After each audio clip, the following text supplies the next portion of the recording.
हामीले आचमन आदि कर्म गर्दा ब्रह्म तीर्थबाट गर्नुपर्छ। हातमा 5 प्रकारका तीर्थहरू हुन्छन्, देवतीर्थ, प्रजापत्य तीर्थ, पितृतीर्थ, सौम्य तीर्थ र अगाडि नै ब्रह्म तीर्थ। सूर्योदयभन्दा अगाडि ब्राह्मण भएर गायत्रीको यथोचित जप गर्दैनन् भने ती ब्राह्मणहरूलाई ब्राह्मण भनिन्न। 8 बजे उठेर आएर कर्म गरायौँ भने पनि शुद्ध भन्ने व्यक्तिहरूलाई दान दिएको दानले ती गुरु र शिष्य दुवैलाई नरकगामी बनाउँछ।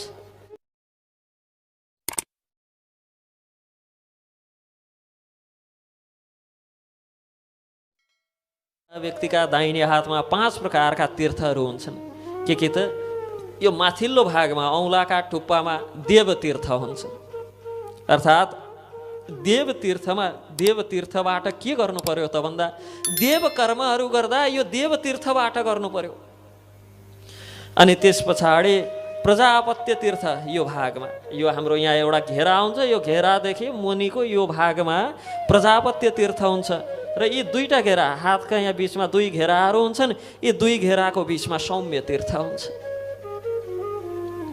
र सौम्य तीर्थ पछाडि यो बुढी अम्ला र चोरी अम्लाको बिचको भागलाई पितृतीर्थ भनिन्छ। पितृकर्म गर्दा यतापट्टिबाट हामीले याद पनि गरेका छौँ, श्राद्ध आदि कर्म गर्दाखेरि पितृतीर्थबाट गर्नुपर्छ र यो भागलाई ब्रह्मतीर्थ भनिन्छ। हामीले आचमन आदि कर्म गर्दा ब्रह्मतीर्थबाट गर्नुपर्छ। हातमा 5 प्रकारका तीर्थहरू हुन्छन्, देवतीर्थ, प्रजापत्य तीर्थ, पितृतीर्थ, सौम्य तीर्थ र ब्रह्मतीर्थ।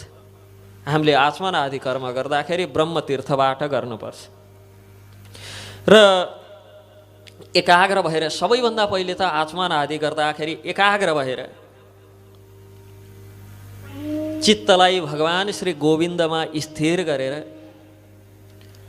शुद्ध जल लिएर जललाई हातको मूल भागमा ओम केशवाय नमः मूल भागमा राखेर ओम केशवाय नमः भन्दै जललाई ब्रह्मतीर्थको माध्यमबाट ओठमा नछोइकन मुखमा त्यो जललाई हाल्नुपर्छ।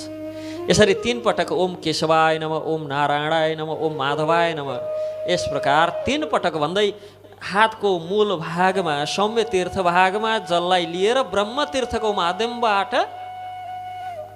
मुखमा जललाई प्रवेश गराउनु।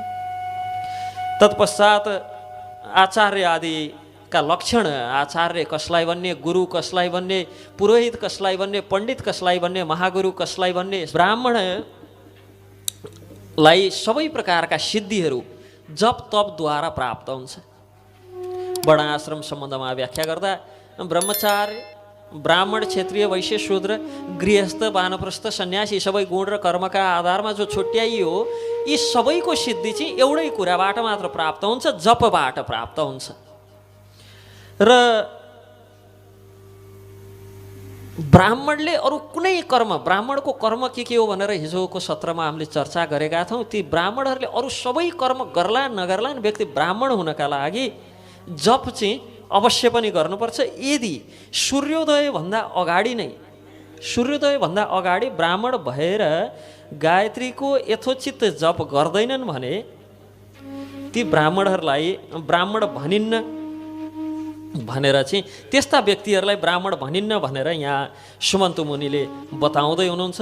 र त्यही 2 सन्ध्या सूर्योदयभन्दा पूर्व जब ताराहरू देखिँदै छन्, ताराहरू अस्ताइसकेका छैनन्, त्यस समयमा जप आदि आरम्भ गरेर, सन्ध्या वन्दन आरम्भ गरेर सूर्योदय पर्यन्त, सूर्योदयसम्म भनेको करिब 4 घडी 48, 40, 40, 80, 96 मिनट, कमसेकम 96 मिनट बिहान र 96 मिनट ताराहरू नअस्ताउँदै, भनेको करिब 4 बजेको समयमा उठेर सबै कर्मबाट निवृत्त भएर जप चाहिँ कतिखेर सुरु गर्नु पर्यो त भन्दा ब्रह्म मुहुर्तको 2 घडी अगाडिबाट जप सुरु गर्नु पर्यो। करिब 4:30 को आसपासबाट जप सुरु गरेर सूर्योदय पर्यन्त कमसेकम त्यो समय भनेको 96 मिनटको समय हुन्छ। जो व्यक्तिले बिहान 96 मिनट र बेलुकाको 96 मिनट, बेलुकाको सन्ध्या गर्नुपर्ने यस्य स्त्री सन्ध्यम 3 सन्ध्या नै गर्नुपर्छ। यदि त्यो सकिन्न भने पनि 2टा सन्ध्या, प्रातकालीन सन्ध्या र बेलुका, यी 2 सन्ध्यामा जसले गायत्री गर्दैन, सन्ध्या वन्दन गर्दैन र भगवान् श्रीहरिको स्मरण गर्दैन, त्यस्ता व्यक्तिहरूलाई दान दिन हुँदैन भनेर शास्त्रमा बताइएको छ। ती व्यक्तिहरू दान लिन योग्य छैनन्, किनभने दान दिनुको अर्थ त्यो दान भगवान् श्रीहरिको सेवामा लागोस्। दान ज्यादा भएर दिने त होइन। दान त मैले कमाएको सम्पत्ति मैले कमाउँदाखेरि विभिन्न प्रकारका हिंसा हुन्छन्, विभिन्न प्रकारका पाप हुन्छन्।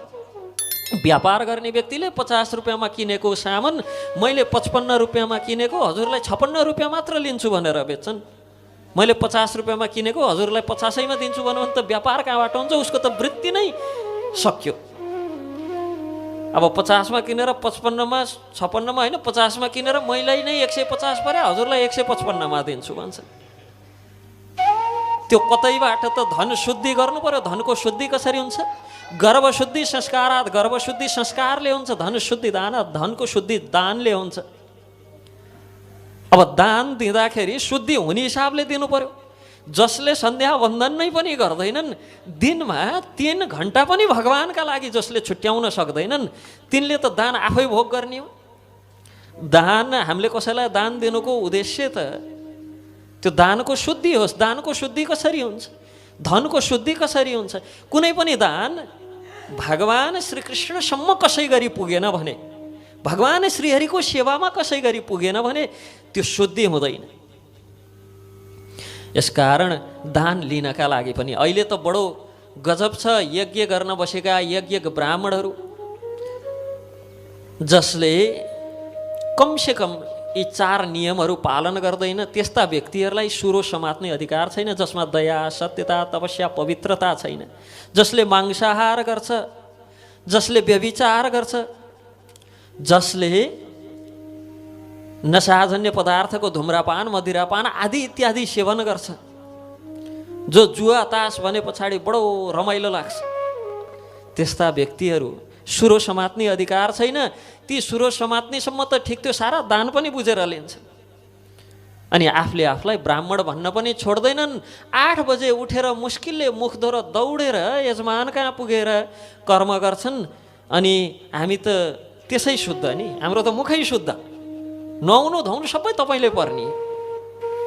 हामी त 8 बजे उठेर आएर कर्म गरायौँ भने पनि शुद्ध भन्ने व्यक्तिहरूलाई दान दिएको दानले ती गुरु र शिष्य दुवैलाई नरकगामी बनाउँछ।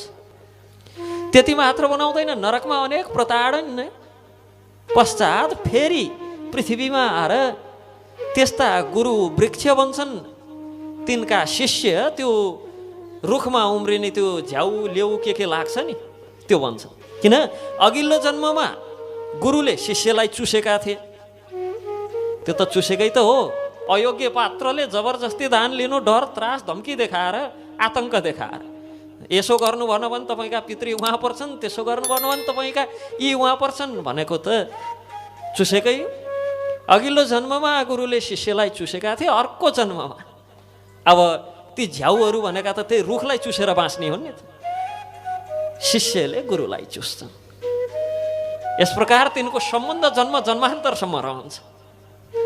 गुरु शिष्यको सम्बन्ध एक थरी गुरु शिष्यको सम्बन्ध रहन्छ। भगवान् श्रीहरिको सेवामा जन्म जन्मान्तर, जो जन्म मृत्यु जरा व्याधिबाट पर पुगेर आजन्मा भगवान् श्रीहरिको सेवामा नियुक्त हुन्छन्, त्यहाँ पनि गुरु शिष्यको सम्बन्ध सधैँ स्थायी चिरकालसम्म रहन्छ। यिनीहरूको पनि गुरु शिष्यको सम्बन्ध जन्म जन्मान्तर रहन्छ। यसकारण दान दिँदाखेरि पनि योग्य व्यक्तिलाई, जसले त्यो दानको सही सदुपयोग गर्न सकोस्। यसकारण स्पष्ट रूपमा यहाँ बताइएको छ, जो ब्राह्मण, वैश्य, क्षत्रिय आफूलाई भनाउन इच्छा गर्ने तर 2 सन्ध्या गर्दैनन्, त्यस्ता व्यक्तिहरूलाई सम्पूर्ण 2 जातिहरूले विवाह आदि संस्कार पनि गर्न उन्नतिसँग। सन्ध्या वन्दन नगर्नेहरूसँग विवाह आदि संस्कार गर्नाले पनि कन्यादान गर्ने पिता नरकगामी हुन्छन्। त्यस्ता व्यक्तिलाई यदि कन्या दिन्छ भने, हुन त अचल कन्यादान नै हुँदैन, किनभने कन्यादान भनेको कन्या रहँदै 10-11 वर्षभन्दा अगाडि नै दान गरिन्छ, त्यो कन्यादान हुन्छ। आजकल सबै गन्धर्व विवाह हुन्छ, त्यही भएर पितालाई कमसेकम पाप लाग्दैन त्यसको। कन्यादान त अहिले अवैधानिक गैर कानुनी भइसक्यो। यसै पनि 10-11 वर्षको 6-7 वर्षको उमेरमा जो दान दिएर पठाइन्थ्यो त्यो कन्यादान हुन्थ्यो। अब आफैले रोजी छाडी गरेर सबै थोक गरेर चिना टिपन मिले नि नमिले नि मन्ची मिल्नुपर्छ भनेर गरेको विवाह त गन्धर्व विवाह हो। त्यसैमा पनि हामी चाहिँ गएर कन्यादान नै गराइदिन्छौँ। ल केटीको पिता कहाँ हुनुहुन्छ, दुलैको पितालाई बोलाऊ, कन्यादान गर्ने बेला भयो भनेर। तर गन्धर्व विवाह र स्वयंवरमा कन्यादान हुँदैन, त्यो कन्याहरूको मात्र दान हुन्छ, कन्यादान। यो प्रसङ्ग पनि भविष्य पुराणमै आउँछ, कन्यादान कसलाई भन्ने, कन्यादान कसलाई नभन्ने भनेर। हाम्रा अरू पनि नयाँ र पुराना भिडियो हेर्नका लागि तलको रातो बटन थिचेर सब्स्क्राइब गर्न नबिर्सिनुहोला।